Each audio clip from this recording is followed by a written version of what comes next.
La palabra del Señor es toda interesante, pero este capítulo trae como que unas situaciones adicionales, ¿verdad? Durante el estudio del libro de Juan, hemos ido viendo cómo a través de los ojos de Juan, ¿verdad? De su experiencia, de la inspiración que el Espíritu Santo le dio para escribir este libro, cómo se fue desarrollando el ministerio de Cristo dentro de el contexto, ¿verdad?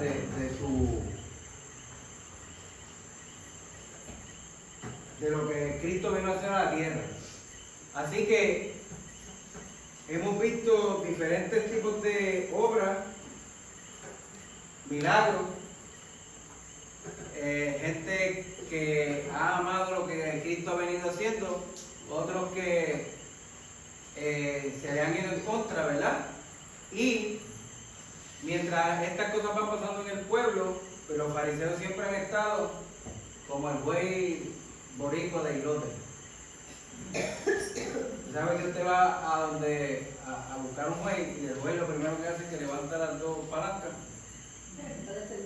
y camina para atrás? ¿Verdad? Buscando de que no se le peguen. No, nadie le simpatiza a los bueyes, nadie le simpatiza. Porque el primero que me ponga el dedo más puesto se va a coger un pinchazo, ¿verdad? Pues los fariseos tuvieron esa reacción con Jesús porque precisamente iba a moverle el piso a la religión que ellos predicaban y a las costumbres que ellos le estaban enseñando al pueblo. Por lo tanto, cada vez que había un encuentro, como lo que hemos estado viendo, pues ellos estaban buscando siempre cómo coger a Jesús fuera de base para poder hacerle un juicio. No para hacer un juicio justo, sino para poder condenarle. Ya a esta altura hemos visto que el pueblo que quería era callarle la boca. Los fariseos, los escribas, que estaban siempre pendientes porque las cosas se hicieran como ellos enseñaban que se hacían. Así que cuando Cristo vino a hacer su trabajo, a revelar al Padre, a traer la verdad desde el mismo corazón y pensamiento de Dios, pues claro que estuvo chocando con ellos porque no es lo mismo ni se escribe igual, ¿verdad? En algunas actividades que yo he estado han hecho este ejercicio que, por ejemplo, Zuley me dice algo a Luis para que lo repita y Luis se lo dice a Yesen y después a Miguel y así sucesivamente. Y cuando llega donde está Anita o acá Lisandro y Armando, la última persona, lo que repite esa persona no es ni muchas veces no tiene ni sentido ni relación con lo primero que se dijo, ¿verdad? Porque a medida que se va llevando el mensaje se va distorsionando, porque la gente va diciendo lo que piensa, lo que cree que escuchó, lo que entendió que se dijo, ¿verdad? Pero después de Dios haber enviado la ley a través de Moisés, ¿verdad? Y haber dejado tanta palabra escrita por la ley de los profetas, que era lo que se suponía que estudiaran los judíos, pues resulta que Dios dio una palabra que era la correcta, pero se fue distorsionando su mensaje.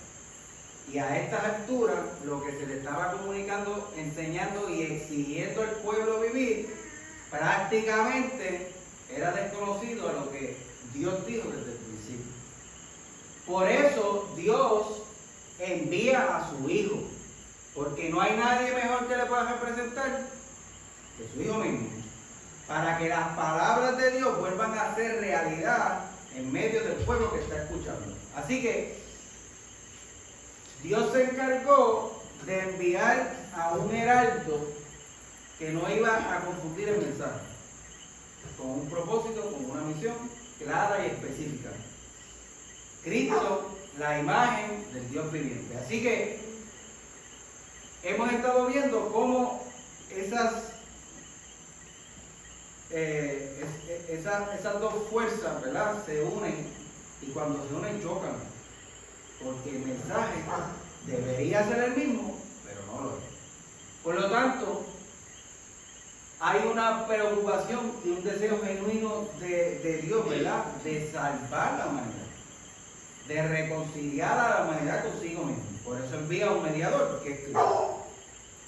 Así que, más de lo que pudieran ellos decir o pensar, estaba la propia voluntad de Dios para con el hombre, y Cristo llega a esclarecer y sacarle el polvo y toda la palabrería que habían dicho por encima de lo que realmente es la voluntad de Dios para los hombres, y a presentar su nuevo pacto, ¿verdad?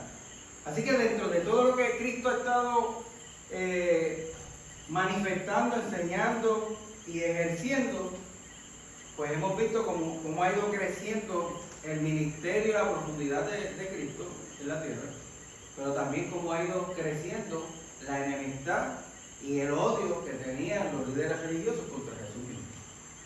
¿Por qué? Porque no predica nada de acuerdo a lo que ellos quieren que suceda, sino que predica cosas que los hacen a ellos quedar mal. Así que imagínese usted ir a la casa del trompo a bailar, ¿verdad? Se supone que los primeros que reconocieran a Jesucristo como Mesías, pues fueran los que decían que estudiaban la ley y los profetas y conocían toda la palabra.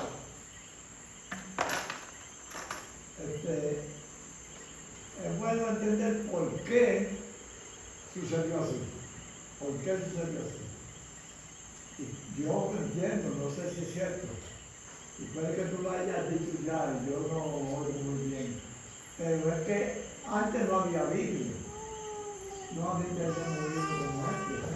Y entonces los judíos, pues, lo que sabían, se lo pasaban de boca en boca. Y por eso es que la palabra se fue haciendo también. Eso tiene mucho que ver. Mucho más cuando de los únicos que leía la escritura eran los líderes de los fariseos, ¿verdad?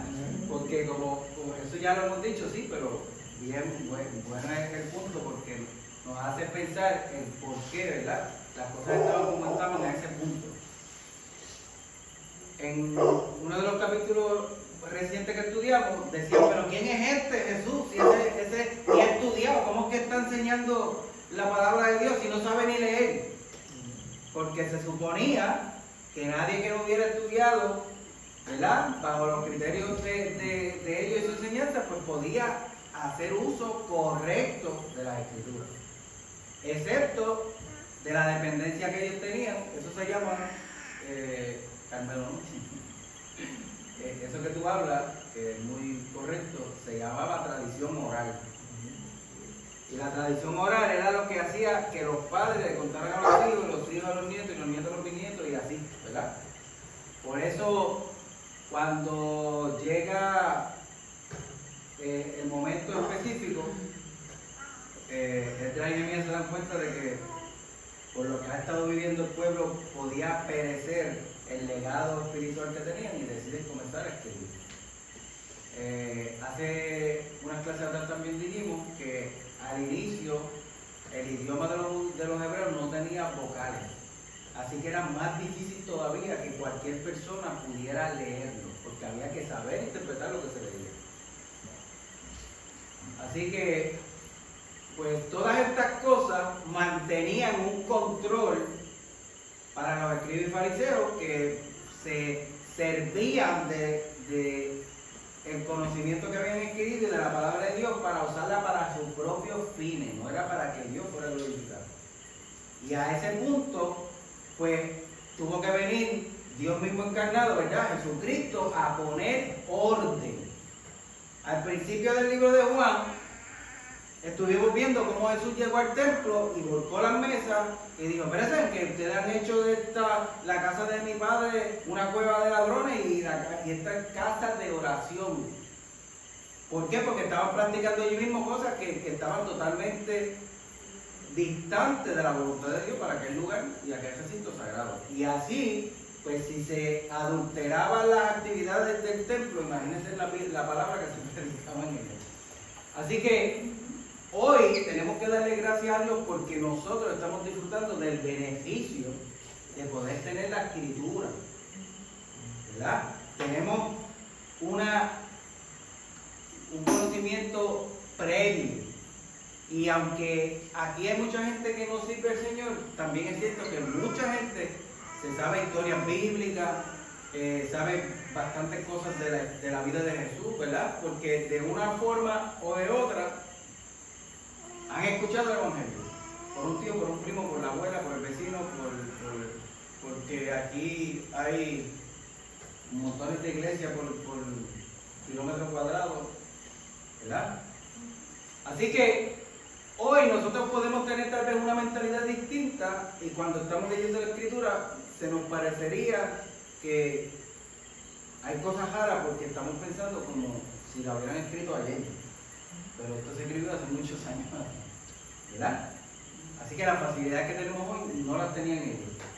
Pero precisamente en el capítulo 8 que estudiamos la semana pasada, hablamos de la mujer adúltera, ¿verdad? Que fue tomada en pleno acto de adulterio, que con total injusticia, traen más que la mujer y no el hombre. Y desde el principio ya la cosa estaba fuera de lugar. Pero también pudimos ver cómo la misericordia de Dios que Cristo vino a mostrar al mundo fue por encima del juicio condenador de los escribas y fariseos que ya estaban allí con piedras en las manos para destruirlo. Así que, una vez más, Dios abrió espacio a través de Cristo para salvar un alma pecadora. Y estando allí, decíamos que pudo haber sido el ejemplo en pequeña escala de lo que Cristo vino a hacer a grande escala cuando murió en la cruz por todos nosotros. Así que hoy vamos a estudiar el capítulo 9, donde vamos a ver una situación que otra vez le golpea fuertemente a los escribas y los fariseos, porque una vez más Cristo vino a hacer la obra y el trabajo de su Padre, ¿verdad? Como él decía, mientras mi Padre trabaja, yo también trabajo, y yo vine a hacer la obra que él me envió. Y una vez más, para ellos no podía ser enviado de Dios porque quebrantó la ley que ellos habían puesto. Así que yo quiero comenzar leyendo, después prepárese, ¿verdad? Para que podamos compartir los versículos. Y el que quiera leer, pues pueda hacer uso de ellos. Dice así la palabra del Señor en el nombre del Padre, del Hijo y del Espíritu Santo. Amén. Al salir Jesús, vio a su paso a un hombre que había nacido ciego. Sus discípulos le preguntaron: Maestro, ¿por qué nació ciego este hombre? ¿Por el pecado de sus padres o por su propio pecado? Ni por su propio pecado ni por el de sus padres. Fue más bien para que en él se demuestre lo que Dios puede hacer. Mientras es de día, tenemos que hacer el trabajo del que me envió. Pues viene la noche cuando nadie puede trabajar. Mientras yo estoy en el mundo, soy la luz del mundo. Quiero detenerme aquí porque ahí ocurre algo que es bastante ¿verdad? Choca en la mente de nosotros. Ustedes escuchan esta pregunta: Señor, ¿por qué nació ciego el hombre? ¿Por el pecado de sus padres o por el pecado de él mismo? Pero él dice la Biblia que era ciego de nacimiento, ¿verdad? ¿A usted no le llama la atención que ellos hayan preguntado si fue culpa de los papás o fue culpa de él mismo? Porque era de nacimiento, ¿verdad? ¿Será que no creían que uno nacía con el pecado? Pensaban que eran los padres que estaban pecando. Pues sí, pero pues Había prejuicios, obviamente. sobre las personas que se enfermaban, pensaban que estaban en pecado. Obviamente, por la generación, obviamente nosotros ya llevamos el pecado en sí como tal.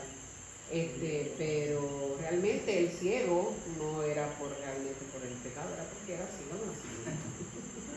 Pero habían otros que lo acusaban. Sí, eso lo entendemos nosotros ahora. Ah. Pero como estaba mencionando ahorita, papi, esto no se escribió ahora, esto se escribió hace tiempo. Y en aquella época había una creencia que precisamente salía de la distorsión, de la torcedura de la escritura. Precisamente. Y en aquella época, decía el comentarista, que la gente pensaba en el pecado prenatal. Imagínense, ¿dónde estaba mi hija? Ok. Pero aquí es más maestra, ¿verdad? Felicita y Elena, pues miren, imagínense un pecado prenatal. Lo que insinuaba una de las líneas de pensamiento era que el ser humano pecaba desde la concepción, desde que eran dos celulitas que se juntaban. Entonces, ellos defendían que como el pecado era pecado, ¿verdad? Y el mundo estaba infectado de pecado, el universo, pues desde que se conceptuaba una persona, ¿verdad? Como dice las dos células, pues había pecado envuelto.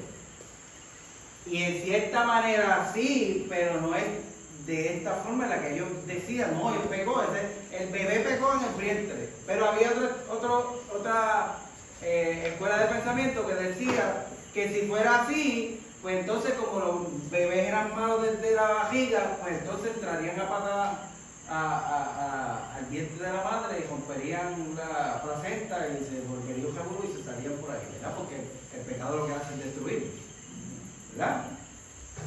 Así que, en general, la pregunta, pues ven que Jesús no le dijo, ¿usted está loco? ¿Pero qué le pasa? Porque ustedes piensan así. Porque realmente era un pensamiento que existía en esa época, precisamente por lo que hemos estado hablando, de que un mensaje correcto dicho, repetido muchas veces, entre gente que no tiene toda la oportunidad de leer lo que usted y yo podemos leer hoy, pues se distorsiona. Así que hubo un malentendido en aquella ley que decía que Dios visita el pecado de los padres, los hijos y todas estas cosas que los sacaban de contexto y creaban pensamientos como este, ¿verdad? Pero Jesús trae una aclaración. Tampoco Jesús se puso a explicarle ideológicamente, no, mira, lo que pasa es que cuando no hay ciertas condiciones específicas en el ser humano, cuando se procrea, pues puede haber falta de esto, de aquello, de lo otro. Hay gente que nace sin una mano, hay gente que nace sin un pie, hay gente que nace ciego, hay gente que nace mudo, hay gente que nace sordo. ¿Me entienden? Sino que Él se limitó a traerlos al propósito de Dios con esa persona en ese momento. O sea, lo importante no es si nació ciego y por qué nació ciego. Lo importante es lo que Dios va a hacer con él ahora. Y va a glorificar el nombre de Dios a través de lo que Cristo iba a hacer en él. Así que, una vez más, Jesús está tratando de arrancar de ellos esa mentalidad terrenal, terrestre, que está aquí en lo que yo hice, en lo que no hice, en lo que es materia, en lo que no, y los está llevando a tener conciencia de Dios, a que entiendan que Dios como Padre está aquí y que Él tiene cuidado y control de todas las cosas. Así que Él sigue diciendo, mientras yo estoy en el mundo, en el versículo 5, soy la luz del mundo. Después de haber dicho esto, Jesús escupió en el suelo. Vean la escena, vean. Imagínense. Qué bonita se escucha.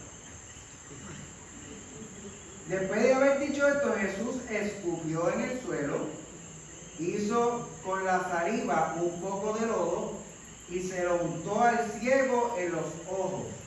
Luego le dijo, ve a lavarte al estanque de Siloé, que significa enviado. El ciego fue y se lavó, y cuando regresó ya podía ver. Aleluya. Ahora decimos aleluya. Pero imagínese usted que usted fuera el ciego. Bueno, el ciego, a lo mejor el ciego era el menos que iba a sufrir de asco, porque él no está viendo. Él no ve. Así que él no sabe lo que Jesús hizo. Bueno, puedo haberlo escuchado. Pero la saliva está más fácil de sacar. Pero miren, esto ¿no le parece esto una locura, verdad? Y piénselo, no sé si soy yo nomás. ¿Qué clase de medicina? Recuerden que nosotros sabemos que Jesucristo es el Hijo de Dios, pero allí Cristo está dándose a conocer y demostrando con su palabra, con sus acciones y con los milagros que hacía que Él era el Hijo de Dios. Por lo tanto, si a lo mejor Cristo nos revelara ahora mismo y hiciera lo mismo hoy día, pues claro que todos nos dejamos seguros porque sabemos quién es. Pero en aquel momento nadie sabía quién era genuinamente. Había mucha controversia, había gente que creía en Él, pero había otros que no. Y el ciego, pues ciego era. Así que a lo mejor la gente que está al lado, viendo lo que Jesús está haciendo, hasta los discípulos. ¿Qué le pasó a gente? ¿Qué haríamos nosotros si nos tocara a nosotros saber que por ejemplo tú, que eres pastor, y yo me quedo de que tengo un problema con la vista, y tú vengas y escuparme solo y hagas ese matrimonio y no Imagínese usted. Pero es que a lo mejor la gente se vuelve entre la gente sabía, pero que estamos haciendo. Dígame. Eso enseña que Jesús, Dios, hace las cosas como Él quiere, no como nosotros esperamos. Amén. Nosotros esperamos las cosas de diferente manera. Y a veces ni tenemos paciencia, como decíamos la semana pasada, ¿verdad? Que a veces ni tenemos paciencia y queremos las cosas rapidito, ahí. Y a veces Dios nos espera para ir eso rapidito, pero lo hizo así. Y otra cosa, y añadiendo, nos sorprende. Claro. Siempre nos sorprende. Eso es muy sorprendente. Pero de la forma que Jesús se daba a conocer, porque Él simplemente podía tocarlo y decirle, recobra tu vista, porque ya Él lo había hecho con los ciegos. Pero Él lo hace de esta forma para que todos los que están alrededor vean que Él puede hacer las cosas de una manera muy diferente a todos los demás. Y todo el mundo dice, oye, pero ¿y esa porquería? Dice, pero esa porquería, mira, te cobró la vista y era ciego de su tiempo. Mire, le tengo una noticia. En aquellos tiempos no era una porquería. En aquellos tiempos era bien común que los médicos de la época usaran la saliva, específicamente la saliva matutina. Esa que viene con todo el aroma de esa bien rica que usted se levanta por la mañana. Esa. Porque esa saliva tiene unas enzimas distintas a la saliva después que usted se lava la boca, se le mueva con. Porque es la saliva que se produce naturalmente en el cuerpo durante las horas que usted está durmiendo y no bebe, ni come, ni nada. Así que en el mundo antiguo, en aquella época, acuérdese que el que cura, ¿usted va a dónde para que lo sane? Se supone. Al doctor, ¿verdad? Pues como Jesús tenía fama de sanar, habría muchos que no creerían en Él como Dios o como Hijo de Dios, pero sí como doctor porque Él ha sanado a aquel y al otro y al otro. Algo tiene que sanar. Así que a nosotros nos parece hoy día descabellado, porque si un doctor llega a ocupar en la oficina, a montarme aquí, yo me levanto y me voy y no me vuelve a ver jamás.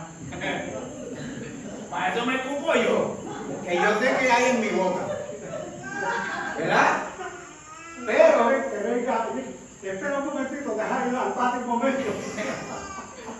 pero la realidad es que en aquella época era algo bastante concebible.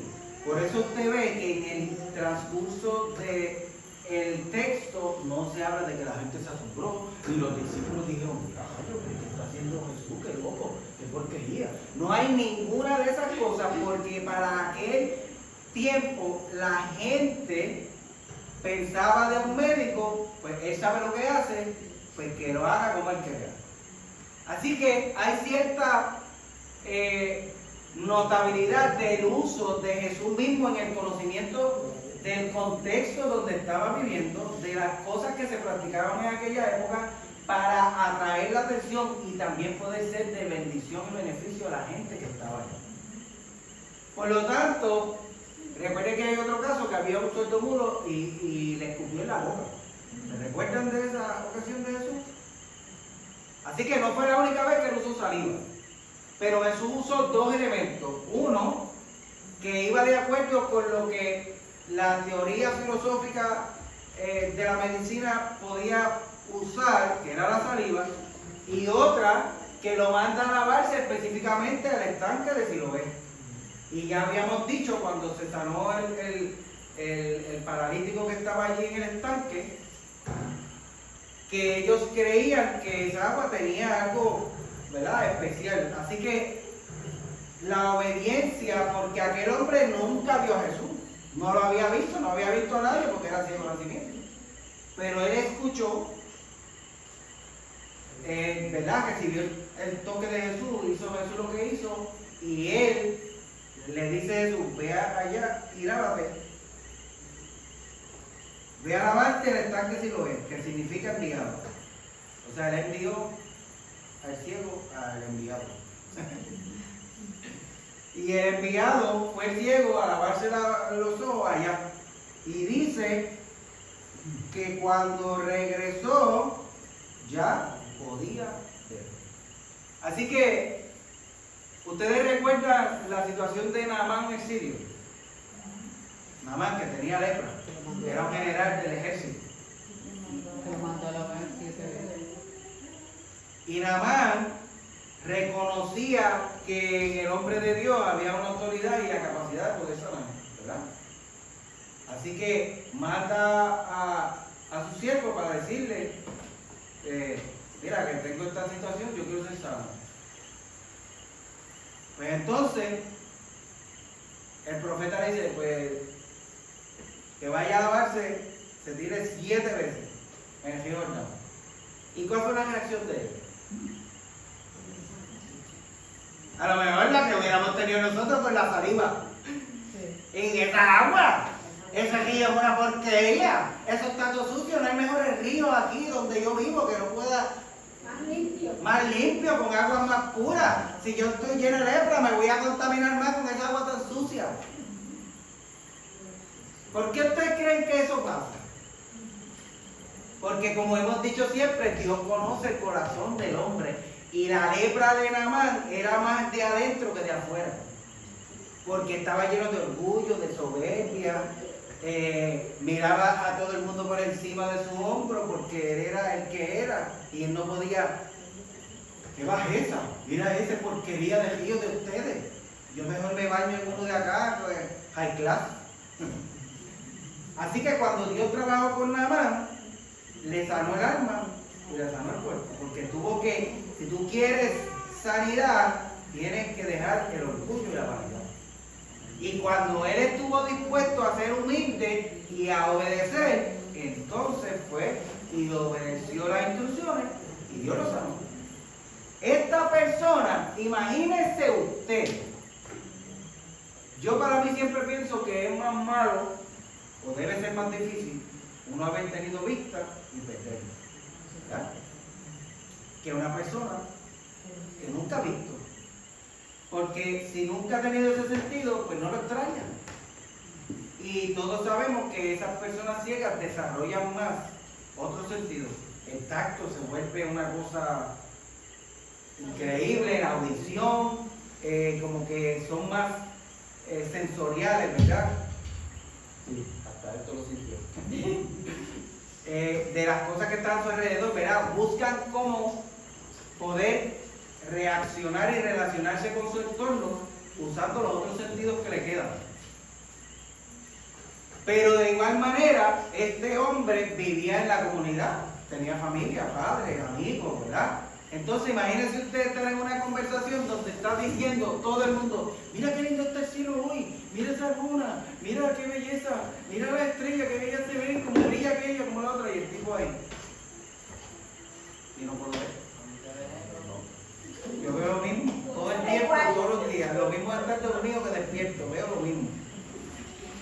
Así que seguramente habría habido en su corazón un anhelo de poder experimentar, ¿verdad? Y ver la creación de Dios, la belleza de la vida. Seguro quisiera ver el rostro de su madre y de su padre, saber a quién salió, a quién se parece, admirar la belleza de la vida, ¿verdad? Porque la vista es uno de los sentidos más maravillosos que tenemos.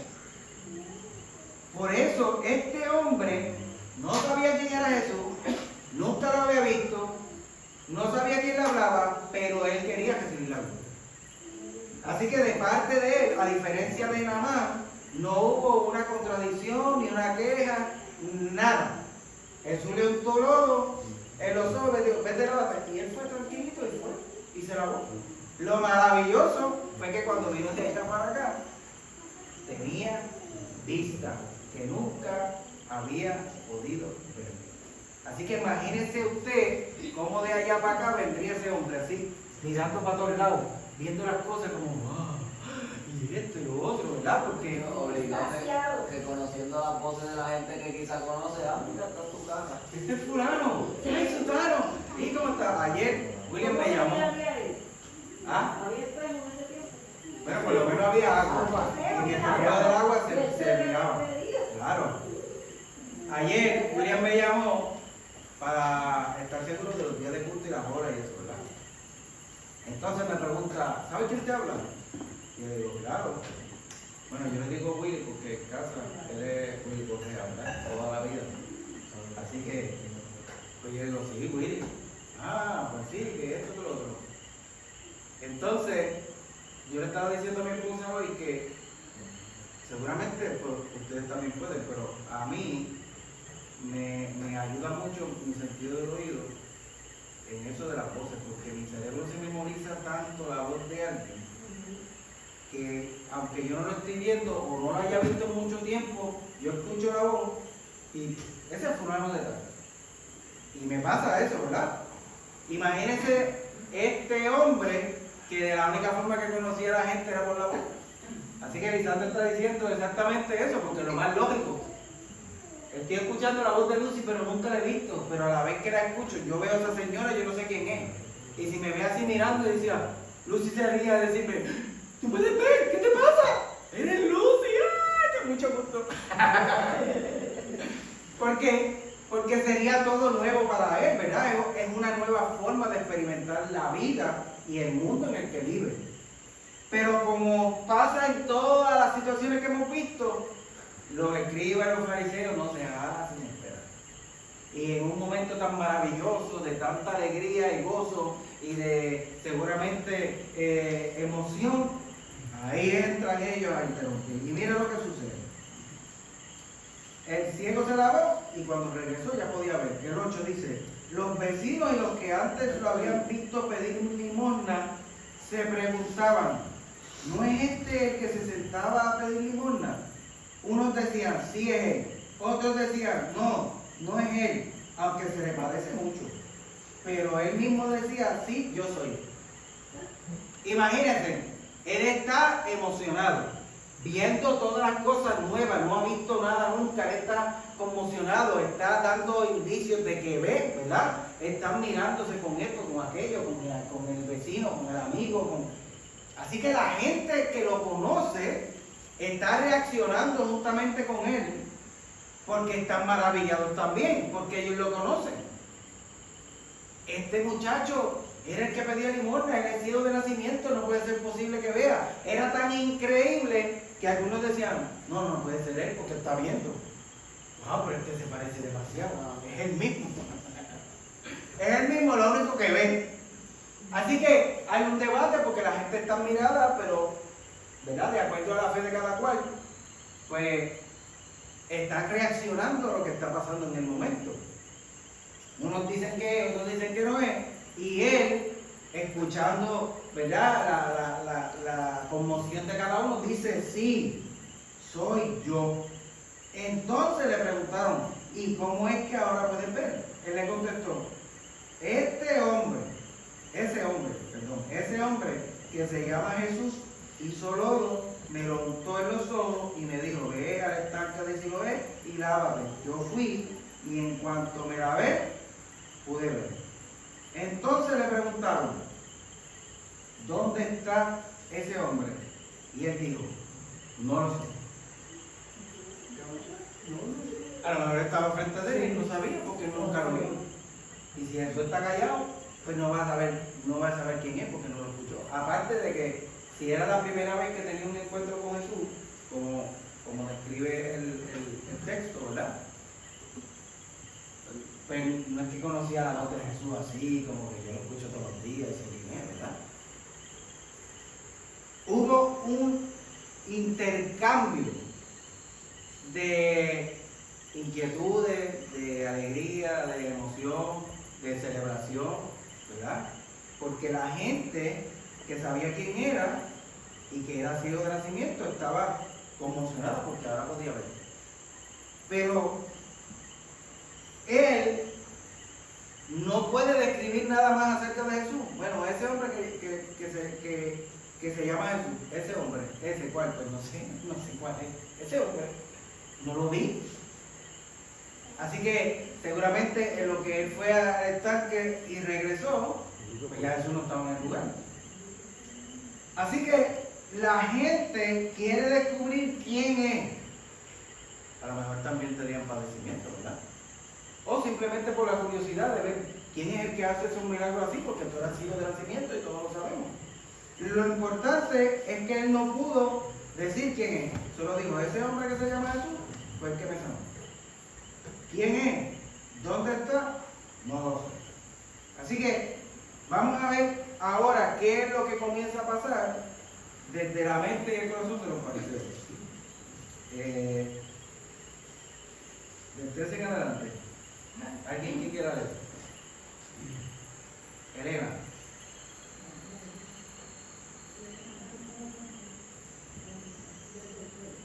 Del 13 en adelante, si hay que detenerlo, pues yo le digo pausa.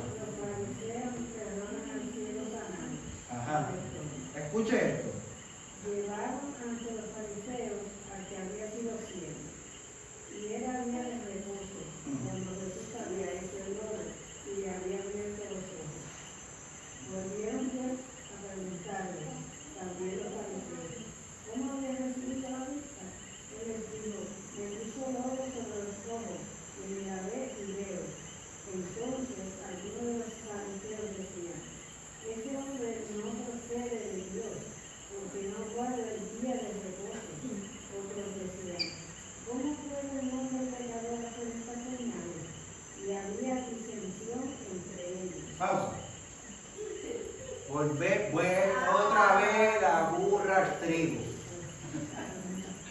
Miren, el pueblo está disfrutando con aquel hombre la bendición que recibió de ser sanado, ¿verdad?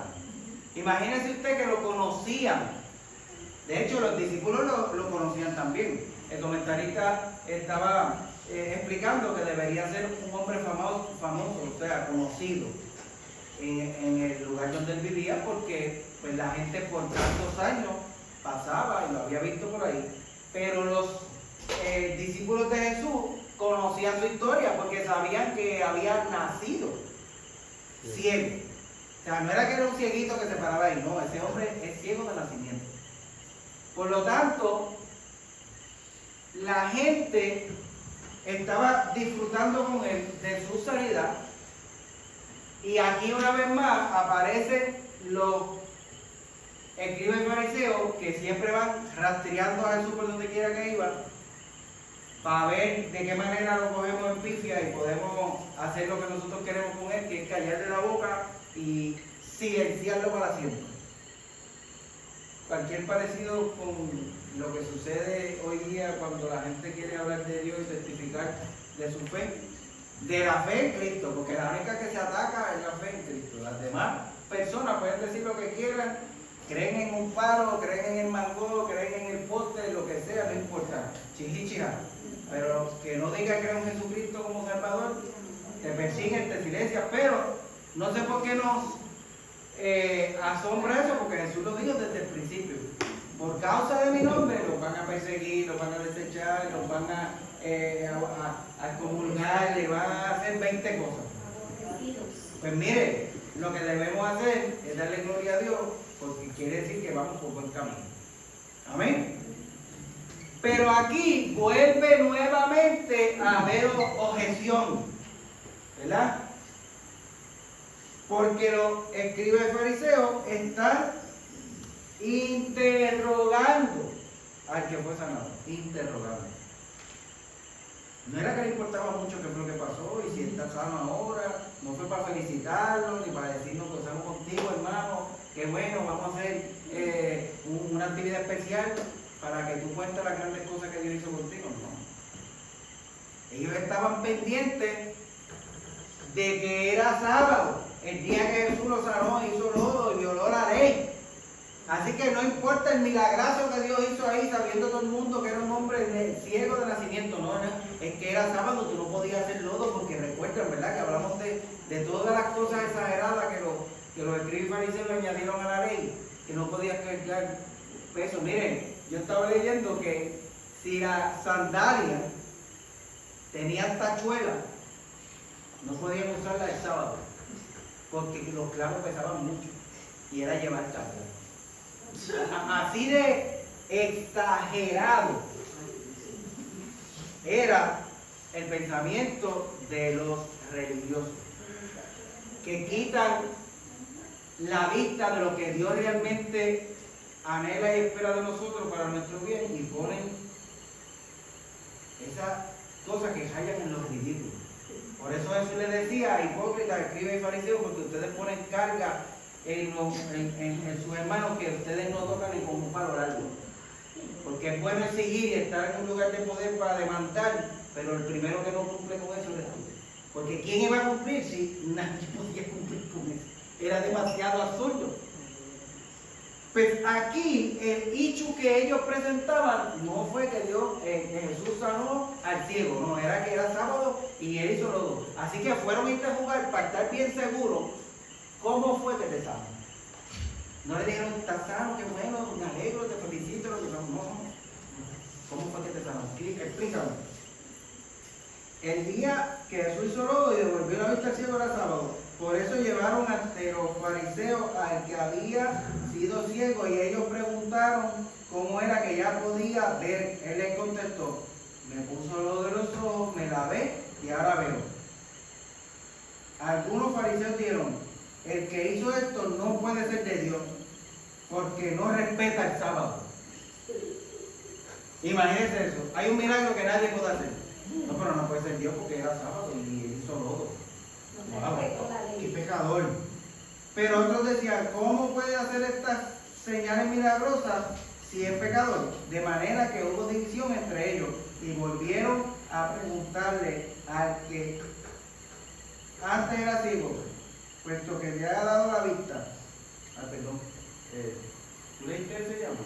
No, ese es 17, ¿verdad?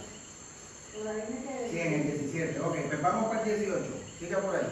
Sigo por ahí. El 17. Entonces volvieron a decirle al ciego, ¿qué dices tú del que le abrió los ojos? Le dijo que es profeta, pero los judíos creían que él había sido ciego y que había recibido la vista, hasta que llamaron a los padres de los que habían recibido la vista y les preguntaron diciendo, ¿es este vuestro hijo, el que vosotros decís que nació ciego? ¿Cómo puede ser ahora? Sus padres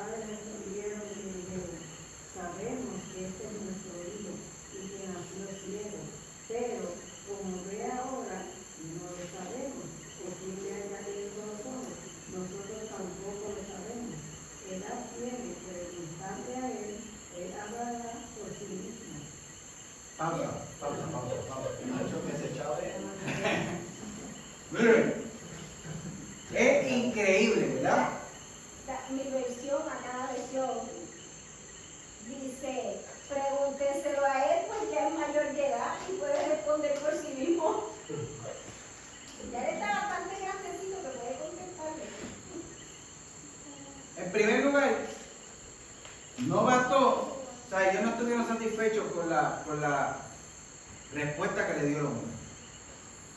Un hombre adulto, porque los padres acaban de decir que era un adulto, no era un niño. Que si el pueblo sabía que él era ciego de nacimiento, seguramente ellos también. Pero no empecé, no, es que no podía ser ciego de nacimiento. Eso fue un chanchullo. Este se hizo ciego toda la vida hasta ahora, para decir que Jesús lo sanó. Imagínese usted hasta dónde llega la incredulidad del ser humano de no querer reconocer las obras de Dios. Ni aunque pasen en su propia casa. Juan, oscurecido, endurecido, muerto, puede tener un corazón.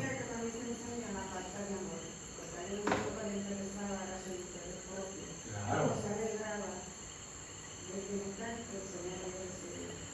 Amén, sí.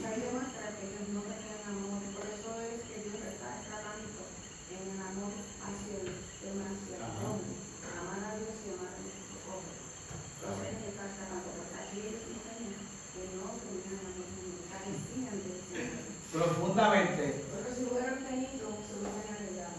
Claro, definitivamente. Era lo mismo que en todas las anteriores.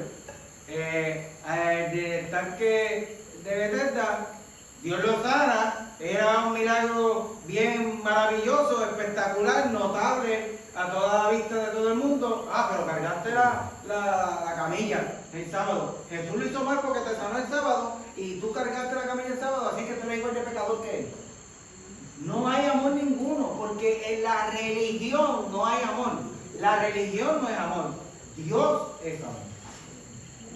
Así que lo que existía en ellos, más que cualquier otra cosa, era un deseo de exaltación propia, de egocentrismo, de altivez, porque ellos eran los cheches de la película, los que tenían el conocimiento de Dios agajado por el mango, y lo que yo digo es ley porque lo digo yo. Cuando realmente Dios, por amor, como está diciendo la hermana Felicita, por amor dio la ley. Por amor trató de dirigir al pueblo para salvarlo, y por amor envió a su hijo, porque el mundo estaba perdido, no había forma de salvarlo de otra manera, porque no quisieron creer ni obedecer. Así que estamos enfrente de una gente que con todas sus fuerzas querían encontrar una manera de acusar, condenar y dar muerte por ser amor a Jesús, que hasta ahora lo único que había hecho era bien a las personas, pero los había dejado a ellos en ridículo. Así que era una guerra de poder que se reflejaba en el ámbito físico, ¿verdad? Pero realmente reflejaba el ámbito espiritual, porque es el bien contra el mal, es la verdad contra la mentira, es Dios contra el diablo, contra las tinieblas. Recordemos que en el capítulo anterior, o el anterior, acabó Jesús diciendo: ustedes son hijos de vuestro padre el diablo, porque las obras de su padre son las que quieren hacer, ¿verdad? Porque él es el mentiroso desde el principio y él es que es asesino, y ustedes me quieren asesinar a mí porque yo hago cosas buenas, pero como las de ustedes son malas, pues quieren callarme la boca. Pues actúan como su padre, y su padre no es Abraham, es el diablo. Pues una vez más están dándole la razón a Jesús. Una vez más están demostrando qué es lo que hay en su corazón, y una vez más están permitiendo que la gente pueda ver, porque seguramente había un conflicto, ¿verdad? Recordemos que siempre el pueblo está ahí, siempre. Y Jesús sana al hombre y se va, sigue su camino, el hombre va y se lava, y después la gente está celebrando con él. Pero como dice la hermana Felicita, ellos en vez de alegrarse, no se alegran. Lo que están es furiosos porque Jesús lo sanó.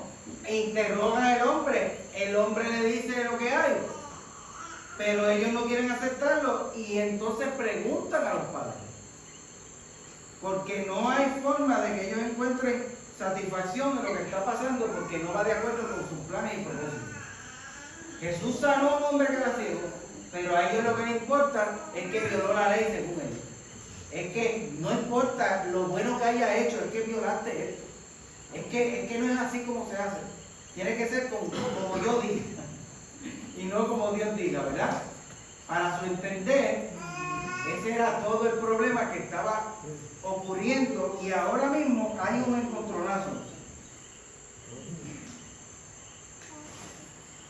Le preguntan a los padres, ¿este es su hijo?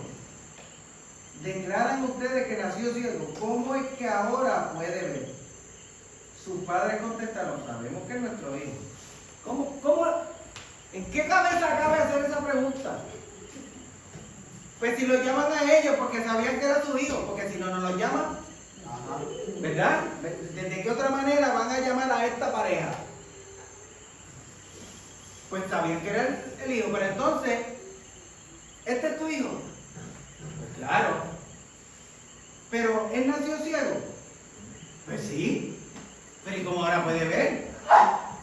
Pues la respuesta de ellos es, sabemos que es nuestro hijo el que nació ciego, pero no sabemos cómo es que ahora puede ver, ni tampoco sabemos quién le dio la vista. Pregúntele a él, ya es mayor de edad y él mismo puede darle razón. Y esta reacción, los padres contestan la pregunta de ellos, ¿verdad? Preguntas bastante sucias, excepto la última, porque era la única que realmente cabía, ¿verdad? Si es tu hijo y nació ciego, ¿cómo es que ahora puede ver? Los padres contestaron de una manera bien cautelosa. Sabemos que este es nuestro hijo, oficialmente, y que nació ciego también, pero no sabemos cómo es que ahora puede ver, ni tampoco sabemos quién le dio la vista. Pregúntenselo a él, ya que es mayor de edad, y él mismo puede darle razón. ¿Qué ustedes notan en esa respuesta? ¿Alguien nota algo? Ellos querían librarse del problema. Ajá. Una consecuencia que será Fue un acto pensado, así que fue algo ilegal. Ajá.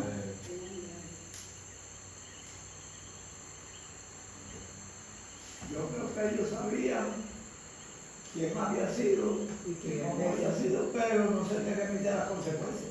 Oiga, Pero ellos creían. eso está dicho. Miren, ellos se adelantaron a la próxima pregunta, porque los fariseos le preguntaron, ¿cómo es que ahora ve? Pues yo no sé. Ay, tampoco sé quién le devolvió la vista. Ya ellos sabían la historia. Imagínense, a la casa de quién era el primer sitio donde iba a ir el hijo. Cogiendo donde sus padres, a decirle, papi, puedo ver. Y los papás sí, porque ellos no estaban en el momento. ¡Embuste! ¿Cuánto te tuvo aquí? Qué sé yo, cualquier pregunta para verificar, porque ellos eran sus padres y ellos, si alguien estaba seguro de que él no veía, eran los papás. Así que él tiene que haberle hecho la historia que le preguntaron ya a las personas anteriormente. ¿Quién te sanó? No sé, ese hombre que le llaman Jesús. ¿Y cómo te sanó? Pues él hizo lodo, me montó y me dijo que fuera al estanque de Siloé y yo me lavé y de allá para acá vine viendo y estoy viendo ya, ay mami, qué linda tú eres, Dios mío. La emoción tendría que haber sido maravillosa. Un momento de alegría y de felicidad donde tanto padre como hijo estuvieran llorando, porque imagínense, si fuera yo que tenía un hijo ciego, el poder ver la bendición de Dios en su vida y ver que ahora ve. No dice cuántos años tenía, pero era mayor de edad. Así que en la sociedad judía, un joven era joven hasta los 40 años. Así que de los 42 para adelante era adulto, de antes de joven. Aquí, pues eres un adolescentito. Miren, definitivamente ellos sabían la historia. definitivamente ellos se habían alegrado con su hijo, seguro habían llorado, brincado, dado besos, repartirse las lágrimas en los cachetes los unos por los otros. Todas esas cosas, ¿verdad? ¿Qué pasa cuando una cosa tan maravillosa sucede en la vida de alguien que amamos tanto? Pero adentro de su corazón había un temor muy grande. Porque quien decía cómo se hacían las cosas y quién era culpable de qué, eran los escribas y los fariseos. Y era la gente que ahora mismo estaban interrogando. Así que toda esa algarabía, toda esa alegría, toda esa celebración que hubo en el momento dado cuando se encuentra el hijo sanado con sus padres, fue algo allá, privado, en su casa, pero la noticia llega hasta donde están ellos. Y allá van los fariseos entonces a interrogar, no suficiente con el hijo, también a los padres. Pero le preguntaron al hijo primero, ¿qué tú crees del hombre que te sanó? Ah, pues que es un profeta. ¿Qué fue lo primero que dijo? Un hombre que se llama Jesús, ¿verdad? Ahora, le preguntaron a los fariseos, dijo, no, pues yo creo que es profeta. Tampoco dijo que es Mesías, ni que es el Hijo de Dios, ni nada de eso. Él dijo, creo que es un profeta. Por lo menos lo subió de nivel, ¿verdad? De hombre a profeta. Ya profeta, pues, ¿verdad? Tenía unas características que el pueblo podía entender y los escribas los fariseos también. Tenían una honra, un rango espiritual, ¿verdad? Era llamado por Dios, Dios estaba con esa persona, ¿verdad? Había unos atributos espiritualmente hablando que se podían reconocer por la obra que Cristo hizo. Pero los padres están contestando una pregunta y adelantándose a la otra. Tampoco sabemos quién le dio la vista. Así que pregúntenle a él que ya es mayor de edad. El 22, 22.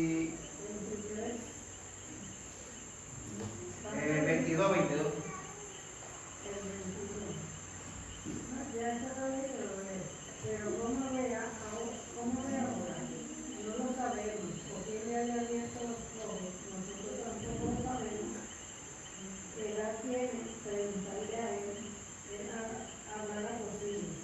Entonces, esto dijeron sus padres, porque tenían miedo de los judíos, por cuanto los judíos ya habían tratado que si alguno confesase que Jesús era el Mesías, fuera expulsado de la sinagoga.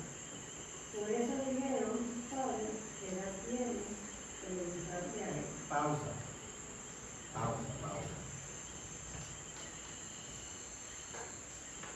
Era obvio, ¿verdad?, que los padres están respondiendo con cautela.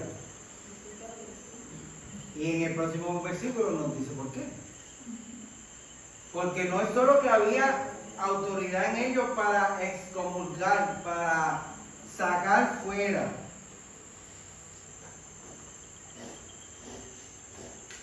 Para expulsar a alguien, no solamente de la sinagoga, sino también del culto, de la religión y de la sociedad. Recordemos que la cultura judía era su religión. Así que todas las clases sociales eran desde la religión. Los escribas, los fariseos, los saduceos, los sacerdotes, el otro, así, ¿verdad?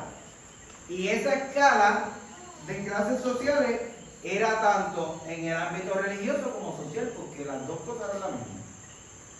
Así que expulsar a alguien tenía un peso mayor, porque dependiendo cómo fuera la expulsión que te iban a dar, te separaban de tu comunidad o te sacaban de ella para siempre, ¿verdad? Porque en la ley judía ellos tenían la autoridad de hacer eso. Pero miren la reacción y a continuación vamos a ver en detalle la diferencia en la reacción de alguien que conoce solamente una teoría de Jesús o un milagro que Dios hizo en otro o la experiencia de Jesús con otro de Jesús con otra persona, ¿verdad? El testimonio de alguien. versus cuando la experiencia la tiene usted mismo.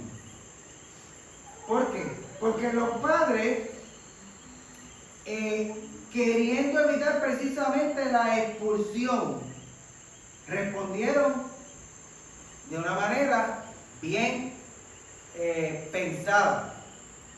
Es nuestro hijo, si nació ciego, como ve ahora, no sé, ni tampoco sé quién lo sabe. Ellos no quisieron testificar el milagro, ni tampoco darle gloria y honra a Jesús que lo hizo. Porque hacer eso era reconocer a Jesús como el Hijo de Dios, como el Mesías, cualquier título que la gente le dijera o que él haya dicho que es, ¿verdad? Así que ellos estaban evitando el que los sacaran de la comunidad. Y habían dos tipos de expulsiones de la sociedad. Había una expulsión de la sinagoga, que eso podía durar desde un mes fuera del culto, la gente no podía ir a la iglesia. Y recordemos que sinagoga y el templo eran dos cosas diferentes, para que no, ¿verdad?, no tengan ese detalle. Las sinagogas eran, vamos a decir, para que tengamos una visión más específica, como una capilla que estaba en los barrios fuera de Jerusalén. Y cada ciertos barrios, vamos a decir, había una sinagoga donde la gente de esa comunidad se juntaban para tener sus reuniones y sus cultos, vamos a decir, ¿verdad? Las actividades grandes, las festividades, los sacrificios, todas esas cosas se hacían en el templo, que había que ir a Jerusalén. Así que en cada lugar determinado habían estas sinagogas que eran los lugares de reunión secundarios, vamos a decir. Y las festividades y las cosas importantes, más importantes, se hacían en el templo de Jerusalén. Así que excomulgar a alguien de la sinagoga era que no podías presentarte en ella. Castigado, como en disciplina, ¿verdad? Para que entendamos el término. Era una disciplina, de esas que ponían antes. No puedes presentarte a la comunidad de fe, no puedes llegar a la iglesia. Estás expulsado por tal tiempo, que decía que era desde un mes hasta un tiempo determinado, pero con límite, ¿verdad? Una fecha tal, que te pusieron así. Así que te excluían, pues, de tu vida regular, porque pues, la mayoría de las cosas de la sociedad hoy día pues, tenía que ver con el templo, con la adoración, con la sinagoga, con el culto, ¿verdad? Sus costumbres y tradiciones tenían que ver con su religión. Pero existía una expulsión aún peor. Y era que no solo te expulsaban de la sinagoga, sino que te expulsaban del templo y de la presencia de Dios. Ellos creían que tenían esa autoridad, porque como ellos tenían el dominio completo y total de la escritura, pues ellos te sacaban de la comunidad, te excomulgaban del templo y de la presencia de Dios. O sea, te mandaban para el infierno ellos mismos. Te perdiste. Si el pecado que tú cometiste es tan grave, fuera. Y aquí el versículo está explicando, sus padres dijeron esto por miedo, pues los judíos se habían puesto de acuerdo para expulsar de la sinagoga a cualquiera que reconociera que Jesús era el Mesías. Por eso dijeron sus padres, pregúntenselo a él, que ya es mayor de edad. Así que ellos querían evitarse las consecuencias religiosas y sociales, porque una expulsión total era como que se te había acabado la vida. No eres parte de la sociedad, no eres parte del templo, no eres parte de nuestra comunidad, no puedes ser parte de nada, ni de la fiesta, ni de las reuniones, ni de los cultos, era desaparecer de la vida. Así que había un peso grande. Pero hay una gran diferencia, como estaba diciendo ahorita, entre conocer a Jesús por teoría o por experiencia y boca de otro, o conocerlo por ti. Nunca es igual ni la fe, ni la fidelidad, ni la capacidad que tenemos de dar por hecho que Él es real. Y Dios es real. ¿Cuántos saben que Dios es real? Pero para que eso pueda ser una verdad indiscutible en mi vida, yo he tenido que tener con Dios unas experiencias y una vivencia que me hagan solidificar la fe. ¿Por qué? Porque la primera forma en la que conocemos a Dios es a través de la Escritura. Leemos quién es Dios, cómo es Dios, qué hace Dios, ¿verdad? La hermana Felicita decía ahorita que no tenía el amor de Dios. Leemos en la Biblia que Dios es amor, pero no es hasta que tenemos experiencias del amor de Dios, del toque del amor de Dios, de acciones de Dios que nos protegió por amor, que nos suplió por amor, que nos sanó por dentro por amor, que nos sanó de alguna dolencia por amor. Su amor se manifiesta de tantas diferentes maneras que en ese momento cobra un significado especial, porque no solamente porque la Biblia dice que es amor, es que Él se me manifestó en amor a mí y me cambió, me transformó, me libertó, hizo cuantas cosas por mí, por mi familia. Todos los testimonios que podamos dar. Hay una diferencia grande entre saber quién es Dios y experimentar quién es Él en nuestra vida. Así que la actitud de los padres está ejemplificando esa persona que teóricamente dice que conoce a Dios. Porque sabe quién es, dónde nació, la historia del pujito, de los pastores, que si fue a la cruz, que murió, que resucitó. Chévere. Pero ahora vamos a ver en la parte final del capítulo cómo reacciona alguien quien ha tenido realmente un encuentro con Jesucristo. Que es lo que cada uno de nosotros deberíamos perseguir en nuestra vida. Para que no se convierta nuestra vida en una vida de religión, sino de relación con Dios. Amén. Así que por eso los padres dijeron, pregúntenle a él, que ya es mayor de edad.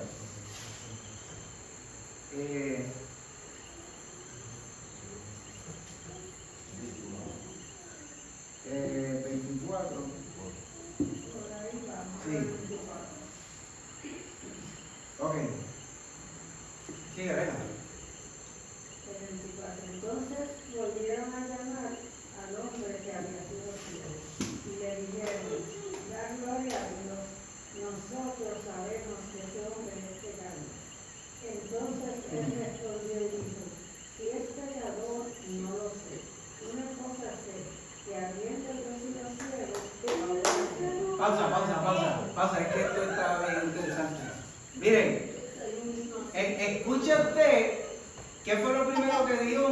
Repite el primer versículo. entonces volvieron a llamar al hombre que había sido ciego y le dijeron, da gloria a Dios, nosotros sabemos que ese hombre es pecador. Entonces él respondió y dijo, si es pecador, no lo sé. Una cosa sé, que habiendo yo sido ciego, ahora veo. Escuche lo que ellos dijeron. Escuche lo que ellos dijeron. Da gloria a Dios. ¿Cómo usted puede reaccionar a esa frase? ¿Cómo usted la entiende? Porque si yo le pregunto a usted, si yo le digo a usted, da gloria a Dios, ¿qué usted va a decir? Ellos conocían a Dios, pero no sabían que Dios había enviado a su hijo. Es que es absurdo, porque se da de gloria a Dios, pero Estamos por ahí. nosotros sabemos que ese hombre es pecador, pero dar gloria a Dios es ambivalente su. Miren, esa frase es una frase de cuestionamiento. No le están diciendo glorifica a Dios porque te sanó, dale gloria a Dios porque Él fue bueno contigo. Eso no es. Miren lo que dice mi versión para ver si vamos entendiendo. Dice, vino la verdad delante de Dios. Nosotros sabemos que ese hombre es pecador. La segunda parte del texto te define el sentido de la primera. Ellos no están diciendo adora a Dios porque Dios fue el que te sanó. Ellos le están diciendo a él, di la verdad y no le eches foja a ese tipo porque ese tipo es pecador, nosotros lo sabemos. honra a Dios, no lo honre a él. Porque ellos están desestimando totalmente la autoridad que pudiera tener Jesús y ellos no quieren acreditarle el hecho de que Él es el Mesías y que es el enviado de Dios. Recuerden que en un acto como este, en otra ocasión, Jesús hizo uno de sus milagros de prodigio y ellos dijeron, fue el diablo y a través de Beelzebú es que tú echas fuera los demonios. Y Jesús dio una enseñanza bien importante. Y Él dijo, cualquier pecado que el hombre cometa le será perdonado. Pero el que blasfeme contra el Espíritu Santo no se le será perdonado ni en este siglo ni en el venidero. ¿Qué quiso decir Jesús ahí? Lo mismo que está pasando acá. Jesús está diciendo que las obras de Dios hay que testificar que fueron hechas por Él y que Él es el único que recibe la gloria y la honra. Que cuando tú atribuyes, no es como decía la gente por ahí, que si empiezan a hacer que están hablando en lengua y que sé yo qué, blasfemia. No es exactamente eso, nadie está diciendo que eso es bueno, ¿verdad? Correcto. Pero lo que Jesús estaba diciendo era mucho más profundo que eso. Y en palabras sencillas, era que tú le des gloria a Dios, al diablo, cuando fue Dios el que hizo el milagro. Pues aquí está pasando lo contrario. Ellos quieren darle la gloria a cualquier otro, menos a Cristo, porque no quieren aceptar que es el Hijo de Dios, el enviado de Cristo, de Dios a la tierra. Por eso le están diciendo, no le des gloria a Él, da gloria a Dios. Y dinos la verdad, porque ese hombre es pecador. O sea, ya ellos le pusieron el sello. Así que lo que están pidiendo es una reacción de acuerdo a lo que ellos quieren escuchar y no al testimonio que Él va a dar acerca de Cristo. Que lo niegue. Eso es lo que están buscando, que niegan. Por eso hay que saber escuchar lo que se dice. Porque yo he oído a muchas personas que dicen, yo sané. Un hombre sabe. Porque sabe Dios. Pero lamentablemente muchos, porque Dios lo usa, para hacer otra cosa. Jesús dijo, todo lo que pidan al Padre en mi nombre, yo lo haré. Yo. Así es. Por eso está este choque y ellos están tomando postura, asumiendo una postura. Nosotros no vamos a darle gloria. Tú dijiste que es profeta, que esto, que lo otro. Di la verdad, porque ese hombre es un pecador. Para nosotros es un pecador y como nosotros somos la ley, no hay quien nos despinte de ahí. Pero entonces, él dice, bueno, si es pecador, yo no lo sé. Lo único que yo sé es que era ciego y ahora veo. Y veo porque él me untó lodo y me dio la pata y yo obedecí y quedé sano. Quiere decir que el que me sanó fue él. Si es pecador o no, yo no sé, pero me sanó. Así que la primera vez, el muchacho, pensando también en la expulsión, porque recuerden que era un hombre adulto, era parte de la sociedad, ¿verdad? Pues seguramente tampoco tenía intenciones de que lo expulsaran. Así que en el primer encuentro se limitó a decir, creo que es profeta. Es una respuesta, tú sabes, no estoy fallándole porque pues, el profeta pues, es alguien que Dios usa y habla y viene de parte de Dios, pero tampoco me estoy diciendo que es el Mesías porque, ¿sabes? Yo recibí la vista y se lo agradezco, pero no me quiero morir socialmente. ¿Ves? Y muchas veces la gente cristiana, por eso la Biblia dice que el que se hace amigo del mundo se constituye en enemigo de Dios. Porque Jesús dijo que una misma fuente no puede dar dos aguas. O la da dulce, o la da salada, o la da fría, o la da caliente, pero no la da dos a la vez, porque hay más que un chorro. ¿Verdad? Así que este muchacho está teniendo una toma de decisiones en la vida porque él acaba de tener un encuentro. Pero el encuentro no determina cambio. El cambio se determina cuando en tu corazón tú decides seguir a ese que te está ofreciendo el cambio y que tocó tu vida para demostrarte que es verdad. Mucha gente va al altar y llora. Y le dicen al Señor, Señor, te acepto como Señor y Salvador.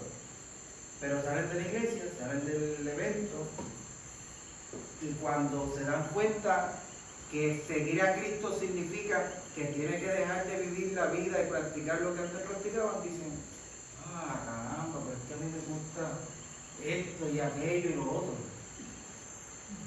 Pues hay que tomar una decisión. Hay que venderlo como quiera.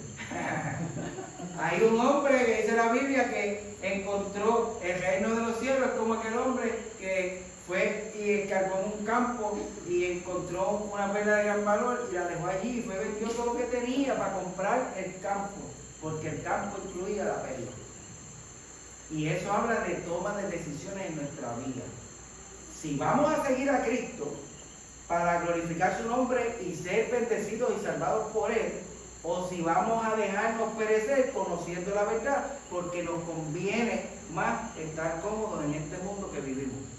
Pero este mundo pasa y sus deseos, más el que hace la voluntad de Dios, permanece para siempre. Así que lo que Cristo todo el tiempo está tratando de decirnos es que Él es mucho más valioso que cualquier cosa que nosotros podamos amar, querer o tener en este mundo. Este mundo es corto, este mundo tiene un término pequeño y comparado con la eternidad no puede jamás compararse a la vida que Cristo nos quiere dar eternamente y para siempre.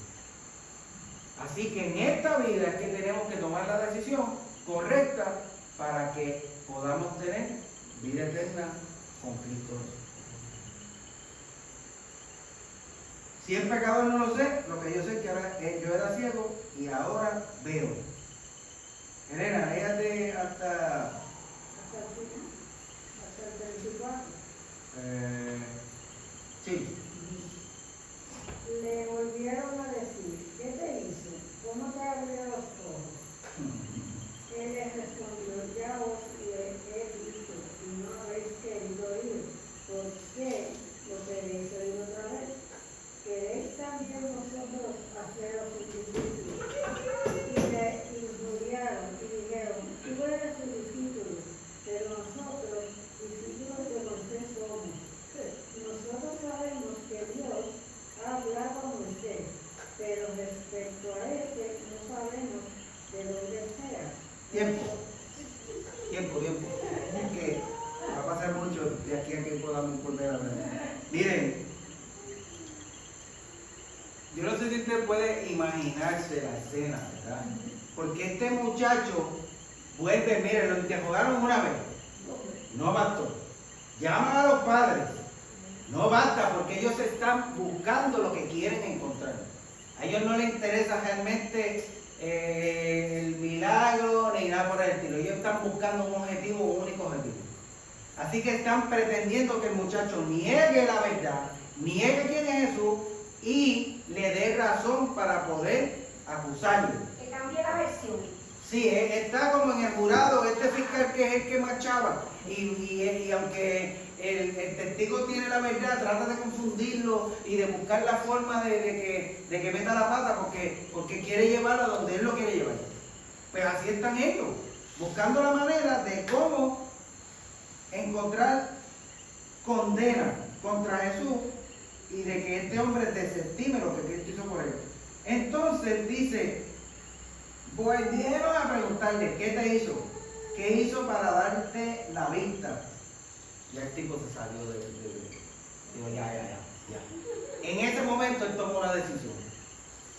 Porque seguramente había un ardor en su corazón, porque la obra de Cristo en él lo tenía que estar redarguyendo, tenía que haber una expectativa de, espérate, yo como que no estoy siendo tan sincero, tan fiel al hombre que me acaba de dar la vista, me acaba de transformar la vida. Yo estoy como que tan variante, como que dos aguas, no, esto se acabó. Y él cambia la actitud de repente. Dice, ya se lo he dicho, pero no me hacen caso. ¿Por qué quieren que se lo repita? Si ya te lo dije, me preguntaste las mismas cosas antes, ¿para qué me lo estás repitiendo? Y entonces toma ya postura. Dice, es que también ustedes quieren seguirlo. Él está diciendo, yo lo voy a seguir. ¿Por qué me sigan preguntando? ¿Es que ustedes también quieren seguirlo? Imagínense eso. Es como si le hubiera dado una bofetada a cada uno porque ellos odian a Jesús, odian lo que le está haciendo, odian el mensaje y el ejemplo que le está dando a la gente. Y ahora produjo algo tan poderoso en este hombre, que es este hombre el que está encarando a la ley y el orden de los judíos. Y entonces él toma y asume la oposición y dice, ¿por qué pasa? ¿Es que ustedes lo van a seguir también? ¿Quieren hacerse sus discípulos? Imagínense, eso fue fuego lo que le prendieron a ellos. Y dice, entonces lo insultaron y dijeron, tú serás discípulo de ese hombre. Nosotros somos discípulos de Moisés y sabemos que Dios le habló a Moisés, pero de ese no sabemos ni siquiera de dónde ha salido. Miren, estaban en la época de las redes sociales, ¿verdad? Yo no sé si usted ha tenido la oportunidad de ver debates de los abortistas contra los que son pro vida, de los feministas contra los que no lo son, de los LGBT contra la gente que postula las cosas que dice la escritura, ¿verdad? Y de los sexos y demás. Hay gente que lo hace desde una postura biológica y otros que lo hacen desde una postura bíblica. En el 99.9% de los casos, todos reaccionan como los fariseos. Porque como se queden sin argumento y no tengan nada correcto, real y verificable que decir, recurren a la violencia, sea verbal o sea física. Hasta llegan a asesinar a la gente, ¿verdad? Y si usted buscara por casualidad cosas como estas en las redes sociales, va a hallar videos y videos y videos y videos, pero por montones. Y todas las reacciones son iguales. Porque no hay nada que a la mentira le cause más rabia que la verdad sea entronada y no tenga forma de contradecirla. ¿Por qué? Porque es lo mismo, es la misma lucha. La verdad de Dios contra la mentira de la niña. Así que estamos hablando de una lucha constante entre el bien y el mal. Y son debates que se llevan a cabo en los que el enemigo siempre está buscando cómo mentirle a la gente para mantenerlos atados, confundidos, perdidos. Porque Jesús explicó bien claro, conoceréis la verdad y la verdad os hará libre. Así que una vez más, hay una confrontación de la luz con las tinieblas, de la verdad contra la mentira. Y este joven, hombre ya, los encara diciéndole, es que ustedes también quieren seguirlo. Entonces lo insultaron y le dijeron, tú serás discípulo de ese hombre. Ya tú serás discípulo de esa chusma, que ese no tiene ni título, ni lo reconocemos, ni nada. Nosotros somos discípulos de Moisés, a quien Dios seguramente le habló, pero ese no sabemos de dónde ha salido. No empecé que lo insultaron y que quisieron denigrar a el hombre, también denigraron a Jesús, porque ellos bajo ningún concepto van a aceptar que Jesucristo era el Mesías y que el poder que él tenía era porque el Padre se lo daba. Así que en esta situación este hombre ya determinó a dónde va a seguir y qué es lo que va a hacer con su vida. Asumió una postura y se fue al lado de los testigos de Jesús. Es maravilloso ser discípulo de Jesús, pero no podemos quedarnos solamente siendo discípulos. Necesitamos convertirnos en testigos del poder, del amor, de la gracia y del favor de Dios. Porque hay gente que necesita escuchar esta verdad y verla vivida y revelada a través de nuestro testimonio.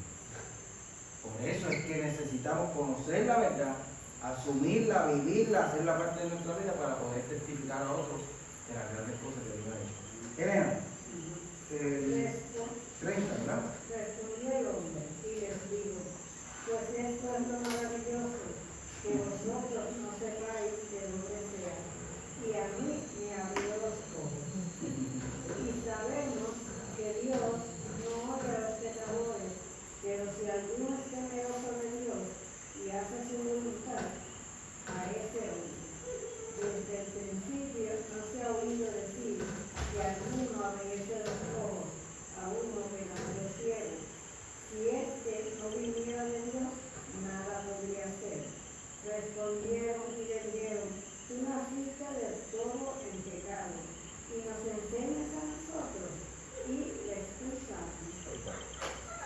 Ta, ta, ta, ta. Miren, ya no hay vuelta atrás. El hombre no pudo resistir más esa gratitud y ese cambio que transformó su vida. El encuentro con Cristo no fue una tontería, no fue una falacia, no fue algo para aquel día y ya. Porque Cristo le cambió la vida para siempre. No solamente porque le devolvió la vista, o sea, le dio vista, que nunca la había tenido y de ahora en adelante le iba a vivir de una manera diferente. Es que cada día que se levantara y abriera los ojos tenía que recordarse de eso. Porque antes no tenía la bendición de él y ahora gracias a ese hombre. Y yo no sé cuál fue la experiencia de cada uno de ustedes cuando conoció a Cristo por primera vez. Pero tiene, y si no lo ha habido, tiene que haberlo. Un día en su vida, en su historia, en el que usted se tropezó con Cristo y desde ese día en adelante las cosas fueron iguales. La vida fue distinta. Usted vio la vida de otro color. Usted se sintió diferente en torno de Dios y su relación con Él. Porque Cristo vino a transformar nuestra vida, a sacarnos de las tinieblas a la luz, a libertarnos de nuestras cadenas, de nuestras ataduras. Y aunque hay cosas que Él las trabaja, ¿verdad?, paulatinamente, pero una vez que nosotros hacemos la decisión por Cristo, la Biblia asegura que el Espíritu Santo de Dios viene a morar a nosotros. Tiene que haber un cambio, tiene que haber algo distinto que nos haga confesar y testificar que desde ese día en adelante mi vida cambió para siempre. Y automáticamente, aunque ahí no está la manifestación del Espíritu Santo todavía, hay un fenómeno. Bueno, ¿a qué te refieres con que no estaba la manifestación del Espíritu? Porque todavía no había pasado. Espera, no, porque quiero aclarar ese punto que es importante. Déjame ir aquí. Todavía no había ocurrido el bautismo del Espíritu Santo. Sí, ok. Era tú. Eso Es que le quiero ir un poquito más sí, pero adelante. es que como hiciste ese comentario no lo puedo dejar así.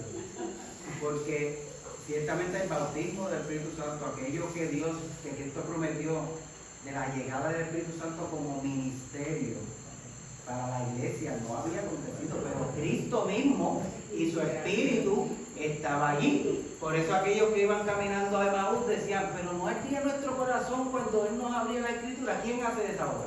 El Espíritu estaba, pero la manifesta. Por lo tanto, no había sido abierto para todos, porque Cristo todavía no había muerto y no había hecho esa obra. Pero sí el Espíritu Santo, que yo entiendo lo que tú quisiste decir.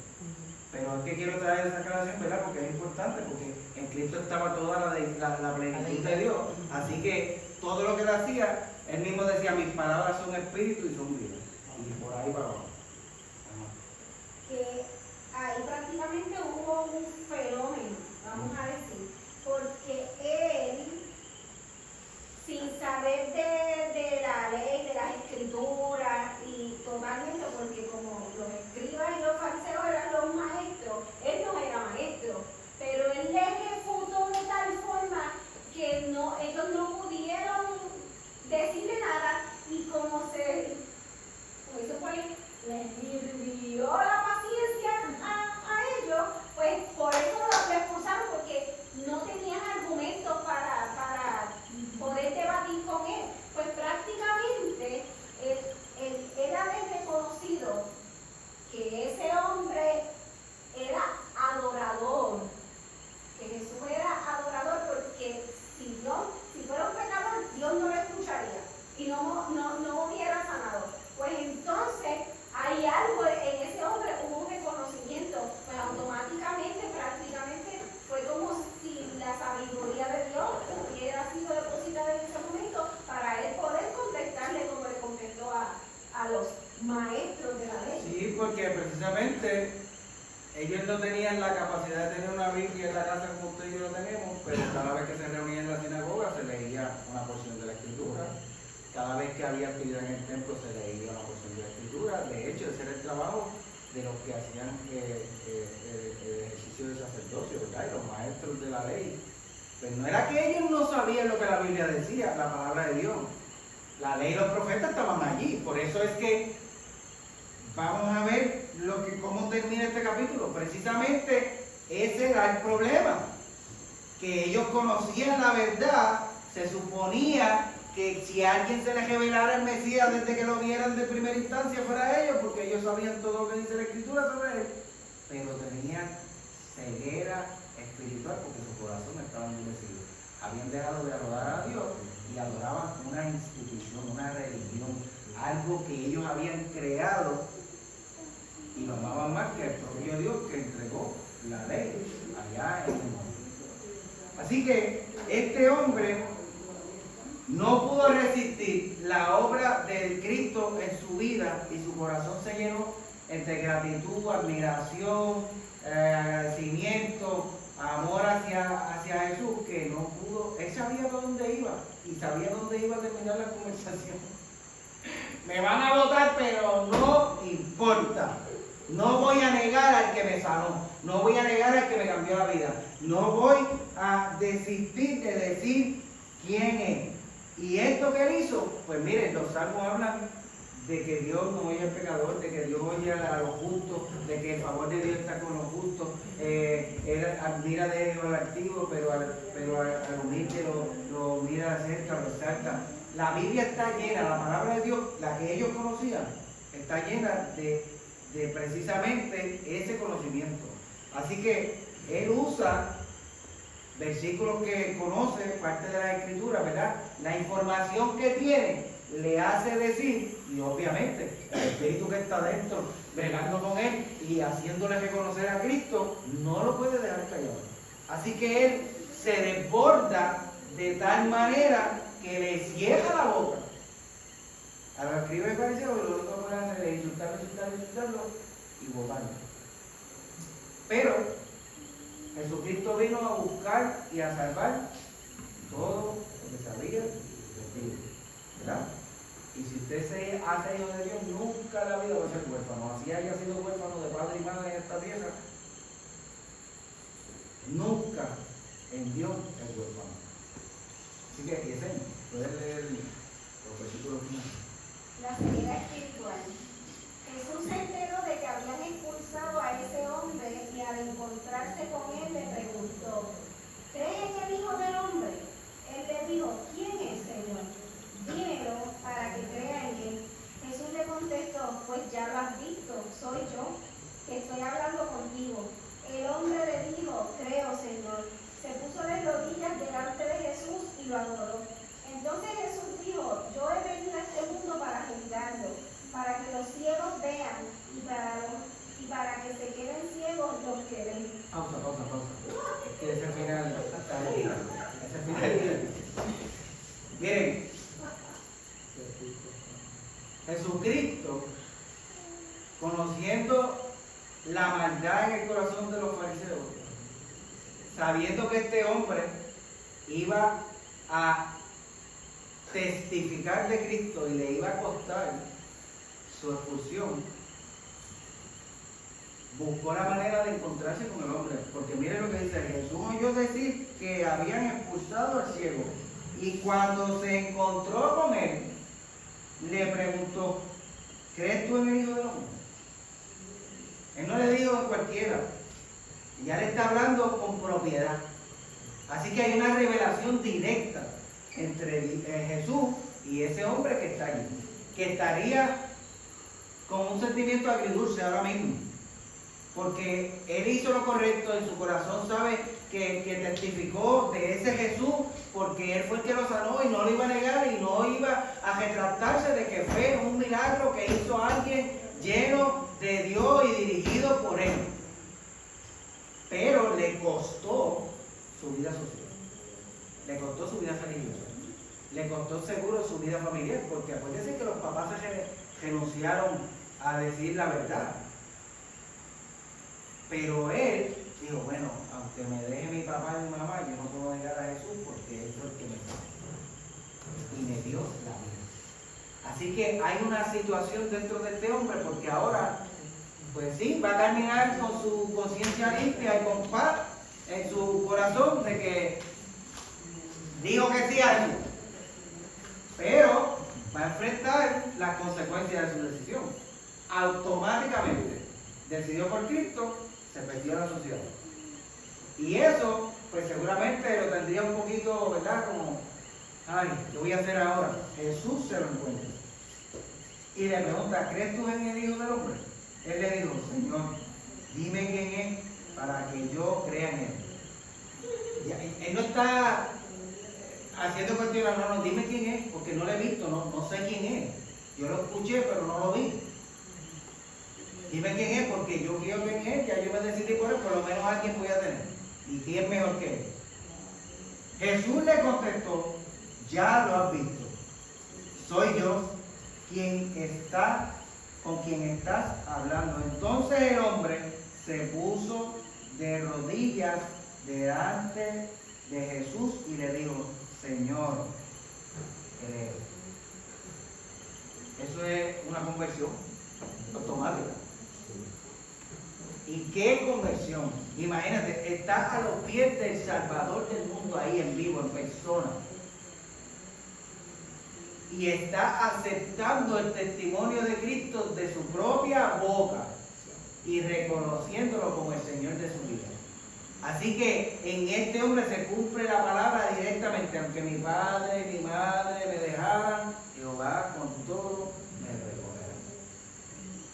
No he visto justo desamparado ni su simiente que bendiga. Y podemos seguir por ahí, porque Cristo tuvo la delicadeza de hacer lo que hace con cada uno de nosotros cuando somos fieles.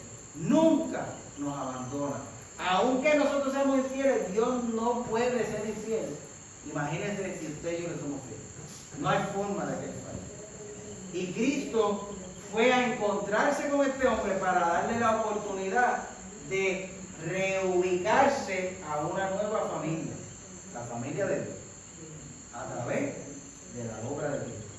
Así que es maravilloso ver lo que Cristo hace, porque nunca deja nada a mitad, todo lo hace completo.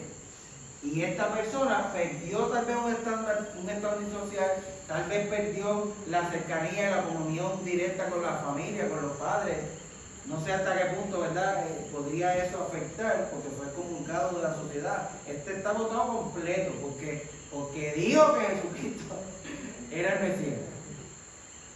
Así que Cristo no se tardó en llegar a donde él y reubicarlo a un lugar nuevo, delante de su presencia, que es donde mejor podemos estar. Así que algunos fariseos que estaban con él, al oír que decía esto, le preguntaron, ¿quieres decir que nosotros somos ciegos? Jesús le contestó, si ustedes fueran ciegos, no serían culpables de sus pecados, pero como aseguran que ven, son culpables de pecado. Amárgana. Miren, realmente la Biblia dice que al que más se le da, más se le demandará. Si fueran los Avengers, dirían que con un gran, ¿cómo es? Con un don viene una gran responsabilidad, algo así, ¿verdad? ¿Por qué lo comparo? Pues para que podamos entender a qué se refiere. Esta gente aseguraban que tenían el conocimiento completo, que cuando el Mesías viniera lo iban a ver a simple vista, porque ellos se sabían toda la ley de los profetas, y Jesús dijo, esta palabra toda da testimonio de mí. Así que ¿cómo es posible que los que conocen la ley de los profetas no se den cuenta que están hablando cara a cara con el mismo Mesías, encarnado en Jesús? Por eso, cuando Jesús dice, yo he venido al mundo para hacer juicio, para que los ciegos vean y para que los que ven se vuelvan ciegos. Pero eso es una frase que está tirada no sin pensar, porque ellos rápido se sintieron aludidos. Algunos de los fariseos que estaban con él al oír eso dijeron, ¿acaso nosotros también somos ciegos? En otra versión dice, ¿seremos nosotros de esos ciegos que tú hablas? Como, ¿me estás acusando a mí de ceguera?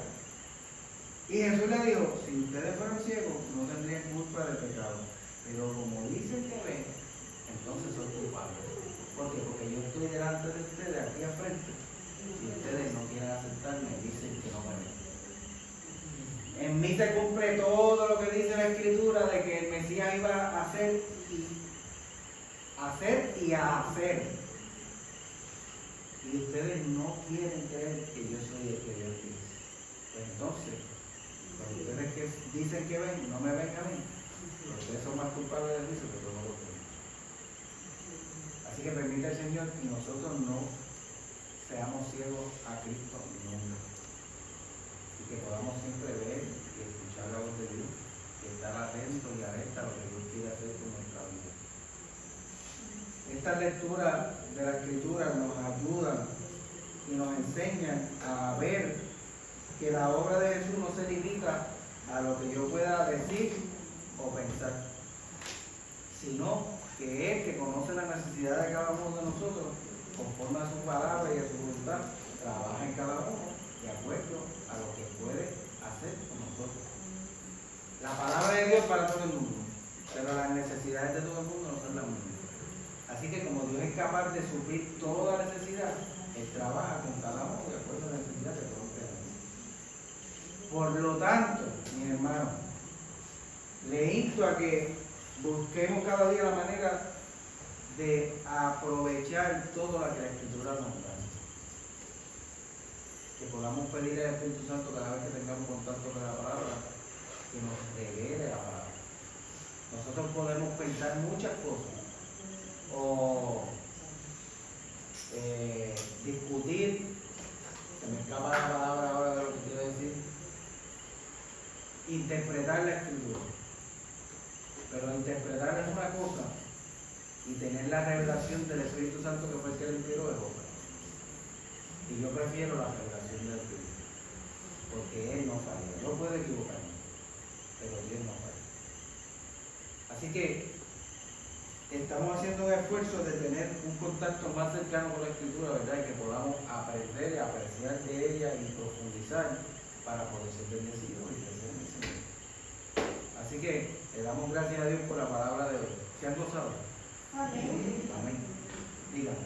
También, hermano, pastor, este ciego debe ser un ejemplo para nosotros también, ¿verdad? Que este ciego, a pesar de que él sabía que lo iban a expulsar de la sinagoga, él se mantuvo firme, después que al principio pues no le salió lo que quería, pero se mantuvo firme y le hizo la pregunta que ustedes se quieren hacer. Se arriesgó. Claro. ¿Verdad? Y yo creo que debe ser ejemplo para nosotros también, porque nosotros en un tiempo también quizás no fuimos ciegos físicamente, pero fuimos ciegos espiritualmente. Y Dios nos abrió nuestra vista. Y la experiencia que este ciego tuvo con Jesús, también nosotros la hemos tenido. Y debemos también mantenernos firmes, tratar todo lo posible, como dice usted, de seguir indagando la palabra, estudiando la palabra, y de esta manera que nosotros vamos a mantener firmes y servirle al Señor como Él quiere que sirvamos. Es un ejemplo, ¿verdad? Una experiencia que estuvo con el Señor. Es una experiencia, usted sabe lo que es que, bueno, usted no lo sabe, ninguno de nosotros lo sabe, que Él fue ciego toda su vida. Y Jesús le devuelve la vista. Eso fue así, una experiencia terrible. Así que hay también un dato muy importante, ¿verdad? Que es lo que me ronda hace rato, y es la fe. La fe. Si él no hubiera tenido fe, ese milagro lo hubiera ocurrido. Porque él tenía que tener fe para que la fe fuera la acción a. Y otra cosa que también da el hecho de que esa acción de él fue obediente, porque si él le dio vete y lávate, o sea que van de la mano, fe y obediencia es la que nos conduce a nosotros a la salvación. De hecho, no puede haber obediencia sin fe. No, Porque tú no haces nada de como que. Yo quiero decir algo. Lo que yo quiero decir es está maravilloso. Muy bueno. La base está muy buena. Pero no podemos depender del día del estudio. Tenemos que estudiar la Biblia todos los días. Todos los días. Porque esto no es un libro para tirarlo encima de la mesa o encima de la cama, abrirlo como hacíamos antes. En el Salmo 23. Amén, amén. Por eso estaba diciendo que permite el Señor que el Espíritu Santo nos inquiete y nos dé hambre de tener más contacto con la Escritura. Y que podamos pedir al Espíritu Santo que nos revele su palabra, qué fue lo que Él quiso decir. Yo trato de hacer eso siempre porque Jesús dijo que cuando Él se fuera, Él iba a enviar al Consolador. Y Él nos iba a enseñar todas las cosas y nos iba a dar testimonio de Cristo.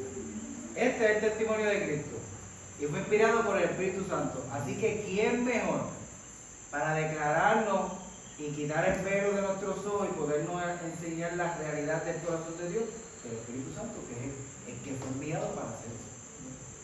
Así que este hombre es un ejemplo de una conversión genuina y total.